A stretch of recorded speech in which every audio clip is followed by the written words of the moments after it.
So today's mess or today's fun is the massive towing that we did the other day. First,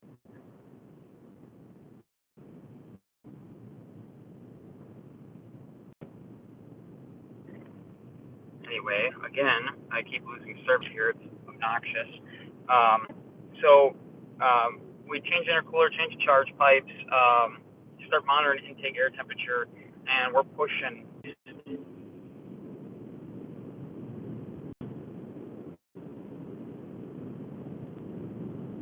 Anyway, I was looking at the sensor for pre-turbo, which was getting up to like 500 degrees, which is absolutely crazy. Not pre-turbo, pre-intercooler.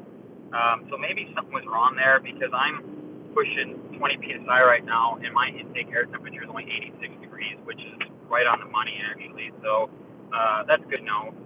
We're repairing my water method system today because we were worried we were having intake temps, but it looks like that's not.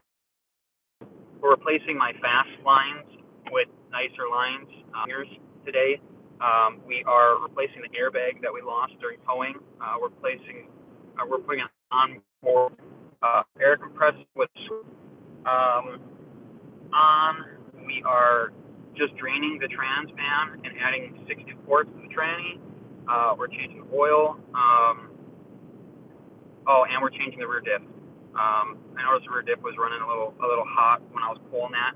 But that being said, I also lost the bag, so my truck was squatting and literally all of the pressure was on the rear differential. So with my discount at O'Reilly's, I spent $300 today on trans fluid, rear differential fluid, some oil additives, some seafoam just to run in my oil before we change it. What else did we buy? Fuel line. I think the fuel line was super expensive. The tranny fluid obviously was expensive. It was like freaking $8 a quart or something stupid, But that's the goal today. We have a 3-gauge pod pillar coming in Thursday to replace my 2-gauge pod. If anyone is interested in the 2-gauge pod, let me know. I'm obviously not going to have any use for it unless my guy wants it, but we are hitting the same boost pressure we were on the new intercooler system before we did the swap, so that's good. We're not hitting the 30 psi that we should, and we have not been able to figure out why, but we are hitting 23 to 24 psi on this intercooler and the other intercooler, so which that's pretty good because obviously we increased the size of the piping and we're still able to hit the same boost pressure. Yeah, my intake air temperature right now is 82 degrees. I don't know what fucking sensor I was reading before, but the sensor I was reading before was like freaking 500 degrees at wide open throttle, and it was like 250 cruising down the highway. It was absolutely awful. We are making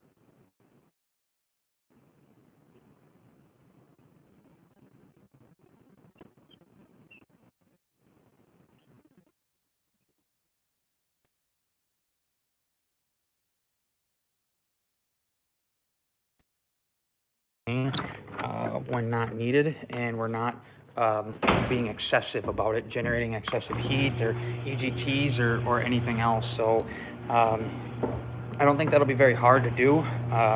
Right now we're in the middle of trying to get the throttle valve completely deleted.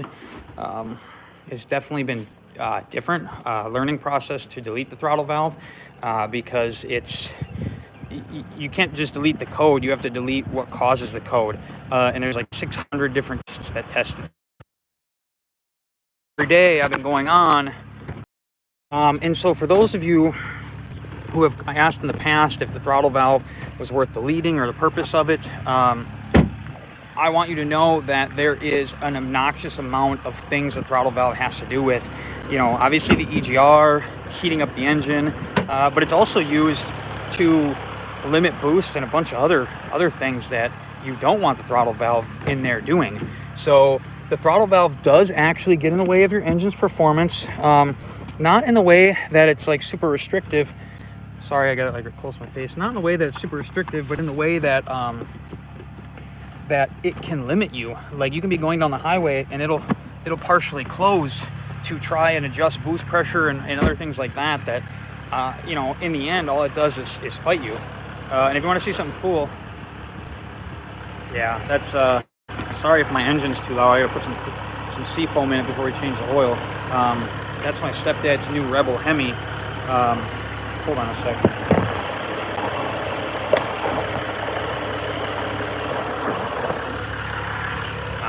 You know, I definitely would buy a new Rebel, but I think I'd still get an Eco Diesel personally. Yummy.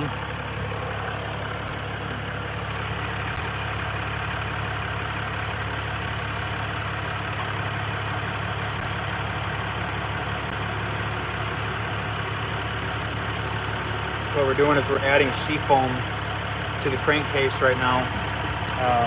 I got a 10-15 mile drive here in a few minutes.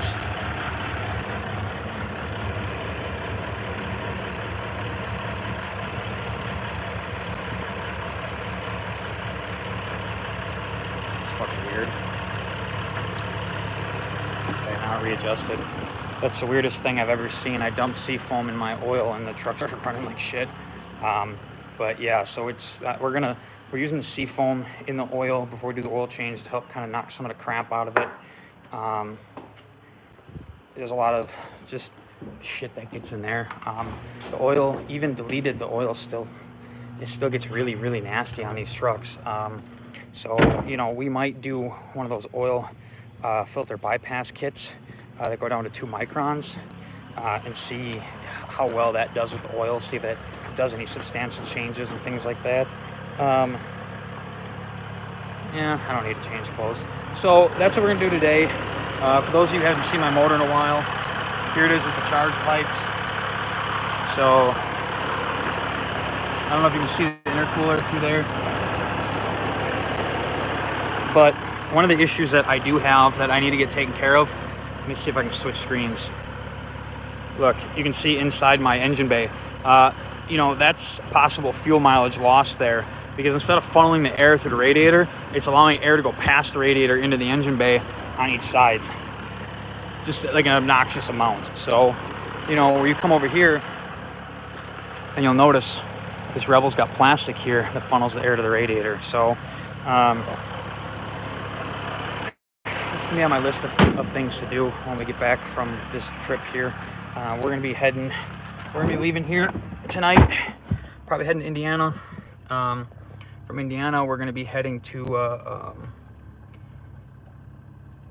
Iowa. Then we're going to be heading to Texas. Then we're going to be heading to Nebraska. So, anybody has any questions about anything, again, always feel free to message me. Have a good day. We're hoping that we're going to have a decent day taking care of all this stuff.